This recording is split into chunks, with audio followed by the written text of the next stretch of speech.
What's up, Freedom Business Creators? I'm Jesse Martin, and I'm going to share with you in this video the 3 simple strategies to choose your coaching niche. Now, if you're thinking about becoming a consultant, thinking about becoming a coach, even if you're transitioning out of, let's say, a therapy or counseling practice, or if you're brand new to this, you've never done it before, one of the most important things is actually choosing your niche.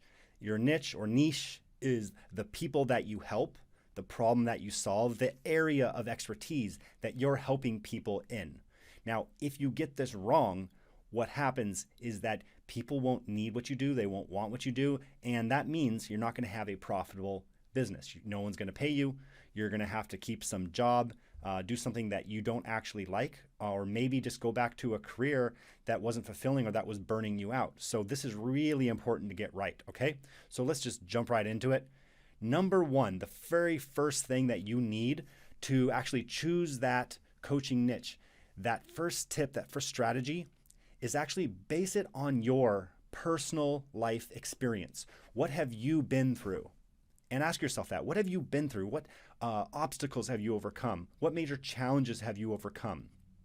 When you do it this way, rather than just looking for something of who's going to pay me, right?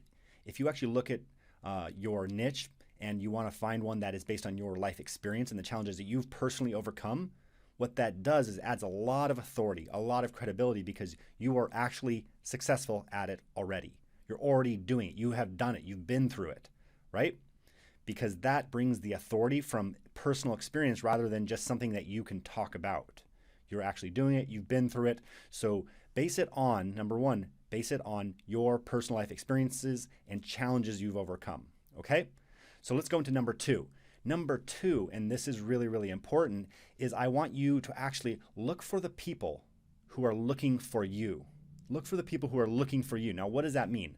Now, don't just look for, let's say, people that you want to help based on what you think people want, based on what people are already looking for.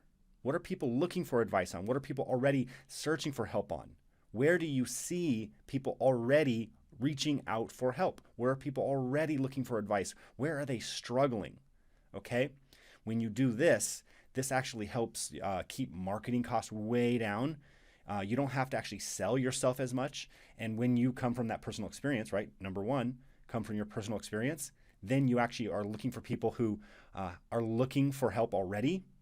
You don't have to convince anyone. You don't have to sell anyone on the idea of getting help as you as the coach, as the consultant, as the expert, because they're already looking for advice, okay?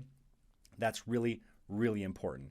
If you miss that, if you don't actually use that, what's going to happen is that you'll have to actually struggle, and many, many coaches, many consultants, and even many therapists and counselors do this. They talk about what they want to talk about, but they're not actually serving the people who are looking for help.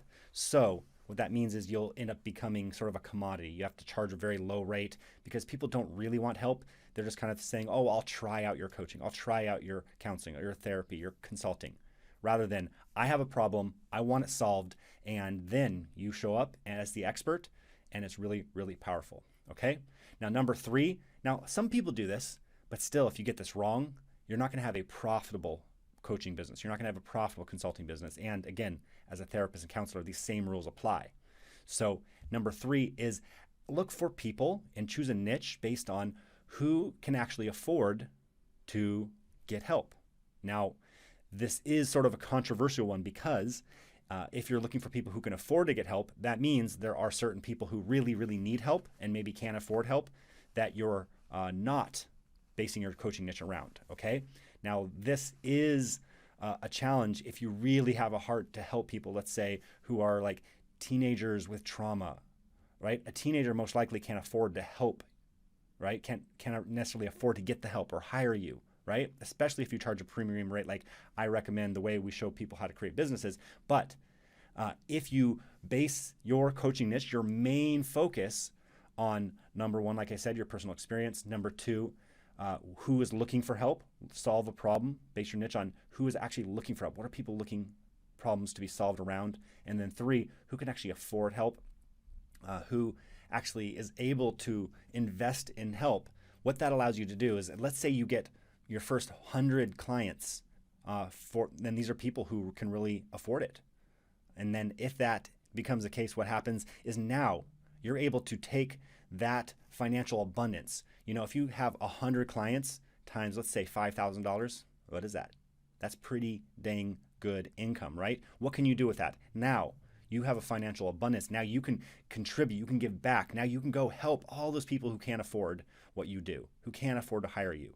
This gives you the ability to contribute from a full cup rather than trying to base your whole business, your whole niche on who really needs help and maybe can't afford it, and in a very self-sacrificial way. That's not a good business model, right? It's not good to actually create a win-win. It's good for them, but it's not good for you because it's not sustainable long-term. Now, if you're just financially independent already, you have massive financial abundance, you have inheritance, you have no need to actually earn money, great.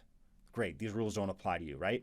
But if you're trying to create a profitable business so you can actually sustain it and do it long-term without burning yourself out, follow these 3 rules and you'll have a very successful coaching niche, okay?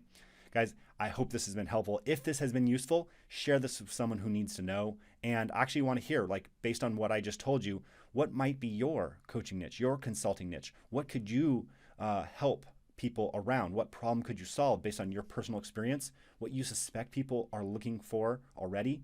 And who could probably afford to invest in help? What would that be? If you match those 3 up, what are some ideas you have? Comment below. I want to hear it from you. And if you're stuck on this, feel free to DM me. I'll help give you some little tips or just advice. Just chat for free. I'm not going to charge you to chat with me, okay? So happy to talk. And guys, thanks for listening. I will see you very soon.